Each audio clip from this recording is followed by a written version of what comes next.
اهلا بيكم، يا رب تكونوا بالف خير. النهارده بقى هنعمل مع بعض صوابع زينب باحلى طريقه بتفاصيل بسيطه خالص. هنعرف مع بعض ازاي صوابع زينب تطلع معانا مقرمشه من بره ومن جوه مرمله ودايبه وشاربه الشربات بتاعها وحرفيا بتدوب في البق فعلا من اول قطمه. الطريقه سهله جدا والمكونات بسيطه ومش هتاخد منكم ولا وقت ولا مجهود، وفي الفيديو هنقول كل التفاصيل المهمه علشان تعملوا احلى صوابع زينب. يعني من الآخر كده هتعملوا صوابع زينب أحلى من الحلواني. يلا بينا نشوف المقادير والطريقة مع بعض. بس لو أول مرة تشوفوا قناتي ما تنسوش تشتركوا في القناة وتفعلوا الجرس، وكمان تعملوا لايك وشير كتير للفيديو علشان يوصل لأكبر عدد من المشاهدين. ويلا على طول نشوف المقادير والطريقة. يلا أول حاجة نحضر الشربات عشان محتاجينه يبرد خالص قبل ما نحطه على صوابع زينب. في حلة ضفت كوبايتين من السكر وزنهم 400 جرام، هضيف عليهم كمان كوباية من المية بحرارة المطبخ 240 جرام، معلقة كبيرة من عصير الليمون 10 جرام، وهضيف كمان ربع كوباية من عسل الجلوكوز، وده بتلاقوه بيتباع عند محلات اللي بتبيع خامات الحلواني وكمان عند العطارين وسعره مش غالي خالص. ربع كوباية وزنهم 90 جرام. هاخد بقى الحلة وارفعها على نار متوسطة وهقلب بالراحة لغاية ما السكر وعسل الجلوكوز يدوبوا من الحرارة بتاعة المية.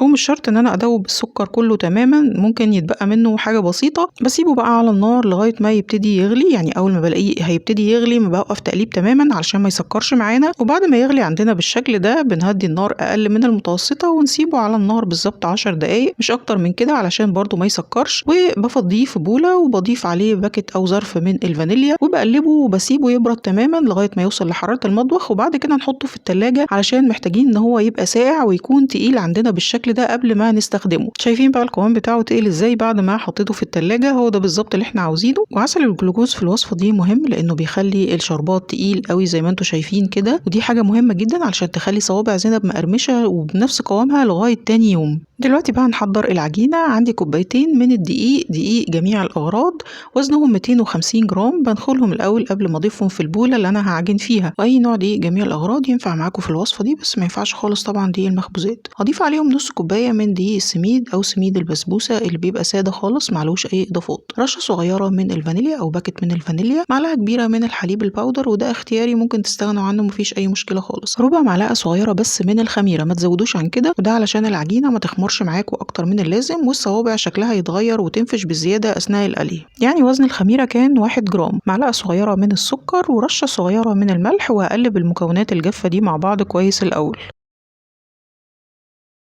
بعد كده هنضيف المواد الدهنية. عندي ربع كوباية من السمنة 57 جرام، تقدروا تستخدموا زبدة أو سمنة مفيش أي مشكلة خالص، النتيجة واحدة. هضيف عليهم كمان معلقتين كبار من الزيت 20 جرام.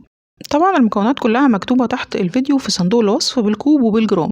نيجي بقى للخطوة المهمة جدا اللي هتديكوا الرقات كده اللي جوه صوابع زينب وتخليها هشة جدا وبتدوب في البق. لازم نبس الدقيق او المكونات الجافة كويس جدا مع السمنة والزيت. شايفين بأطراف الأصابع نبتدي ندخل السمنة والزيت في الدقيق زي ما انتوا شايفين كده، دي خطوة مهمة جدا. وكمان هنبسهم مع بعض بإيدينا بالطريقة دي زي ما بنبس بالظبط عجينة الكحك، وده بقى اللي هيخلي صوابع زينب تدوب في البق كده اول ما تاكلوها. شايفين بقى دي النتيجه اللي احنا عايزين نوصل لها. بتلاقوا الدقيق كده عامل زي الرمل المندي، لما بنضغط عليه بيتجمع وبيفك بسرعه زي ما انتم شايفين كده. ولو هتلاحظوا السمنه انا كنت مستخدماها بحراره المطبخ، يعني ما كانتش سايحه ولا اي حاجه. ولو هتستخدموا زبده برضو هتكون بحراره المطبخ، يعني تكون طريه ومش متماسكه من التلاجة.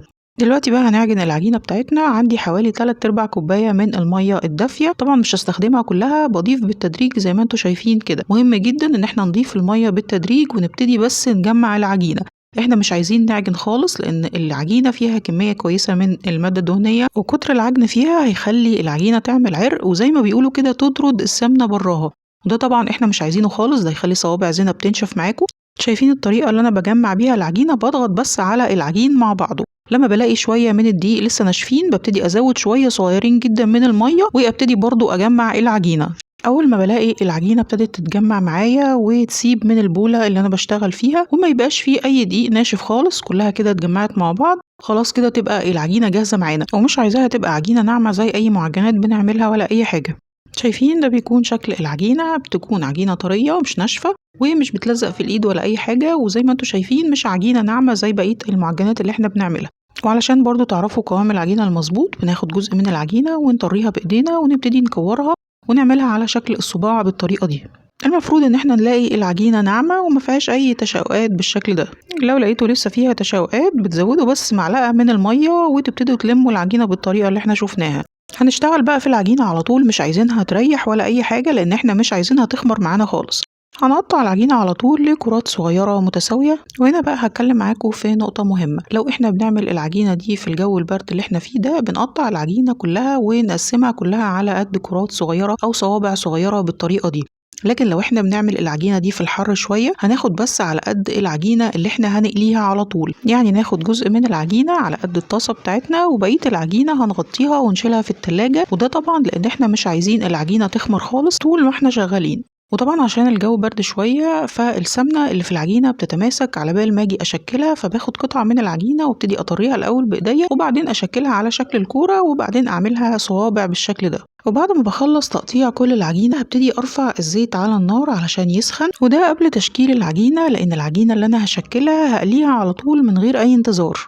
وفي الوقت ده بتكونوا مجهزين الاشكال اللي هتشكلوا عليها العجينة، يعني ممكن المصفى السلك دي او مبشرة الخضار او كمان المصفى الشبك دي برضو بتديكوا شكل صوابع زينب الجاهزة، وبتلاقوا كمان الشكل ده على البصامة بتاعة الكحك. بناخد قطعة العجينة ونبتدي نفردها على الشبكة بالطريقة دي، يعني تكون سمكها رفيع شوية مش سميكة قوي علشان ما تبقاش سميكة قوي معاكوا وتستوي كويس من جوه اثناء القلي. بتاخدوا بقى العجينة بعد كده وتلفوها بالراحة خالص من غير ما تضيعوا الرسمة اللي عليها دي او النقشة اللي عليها، وبتبقى عندكم بالشكل الجميل ده. وتخلوا لفة العجينة تكون ضيقة شوية وانتوا بتلفوها لانها لسه هتفتح شوية معاكم في الزيت. بنشكل بقى زي ما قلت لكم الصوابع بس اللي احنا هنقليها او على قد الطاسه بتاعتنا علشان نقليها على طول، مش هينفع نشكل العجينه كلها ونقلي جزء منها ونسيب الباقي، لان احنا كل لما هنسيبها هتختمر وهتنفش معاكم في الزيت اثناء القلي، ولما تيجوا تحطوها في الشربات هتبقى طريه ومش هتبقى مرمشه زي ما احنا عاوزين. شايفين بقى شكلت بس على قد الطاسه اللي انا هقليها والباقي غطيته بكيس بلاستيك وهسيبه دلوقتي، مش هشكله غير لما اخلص قلي الكميه الاولى. طبعا في الوقت ده الزيت بيكون سخن خلاص، بنختبره بعود خشب، لو لقيناه بيعمل فقاعات كده يبقى هو كده خلاص سخن وجاهز. النار بتكون متوسطه والزيت سخن، نبتدي بقى نقلي الصوابع. وطبعا لازم الزيت ما يكونش سخن زياده عن اللزوم لانها هتاخد لون من بره وتكون من جوه لسه ما استوتش كويس، وكمان هتبقى طريه معاكم بعد كده. وكمان الزيت لو مش سخن مظبوط او بارد شويه هتلاقوا العجينه نفشت معاكم قوي وكمان شربت زيت وبرده بقت طريه بعد كده.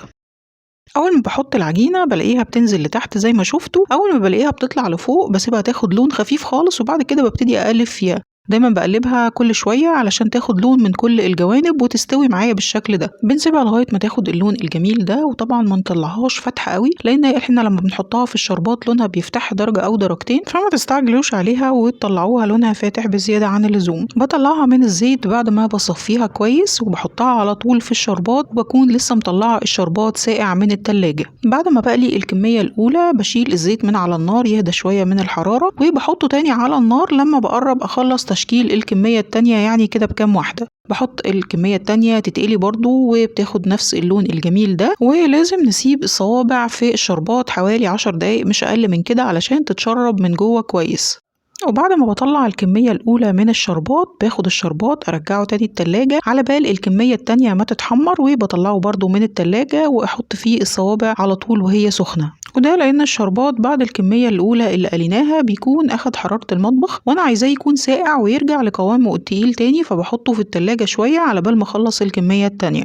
بسيب الكمية التانية من صوابع زينب كمان 10 دقايق في الشربات برضو علشان تتشرب كويس. بعد كده بحطهم في مصفى واصفيهم كويس قوي من الشربات وببتدي على طول اقدمها. ممكن تزينوها بشوية من المكسرات او شوية من جوز الهند او من غير تزيين خالص، هي طعمها رائع وكمان بتفضل مقرمشة معاكم لتاني يوم. شايفين من جوه عاملة ازاي كلها متشربة الشربات وفعلا بتدوب في البق من اول قطمة، واخدة النعومة من السمنة او الزبدة اللي احنا بنضيفها والقرمشة من الزيت، وبجد من احلى واسهل الحلويات اللي ممكن تجربوها. وكمية الشربات اللي بتتبقى معايا بصفيها بمصفى ضيقة شوية وبشيله ببرطمان وبحطه في التلاجة، بينفع جدا مع بلح الشام ومع الكنافة والقطايف، هينفعكم جدا في رمضان. ان شاء الله تجربوا صوابع زينب بالطريقة دي وان شاء الله تعجبكم وتنبسطوا بيها، وكل سنة وانتوا طيبين. ما تنسوش بقى لايك كتير للفيديو وشير واشتراك في القناة اللي لسه جداد على القناة. بحبكم جدا، باي باي.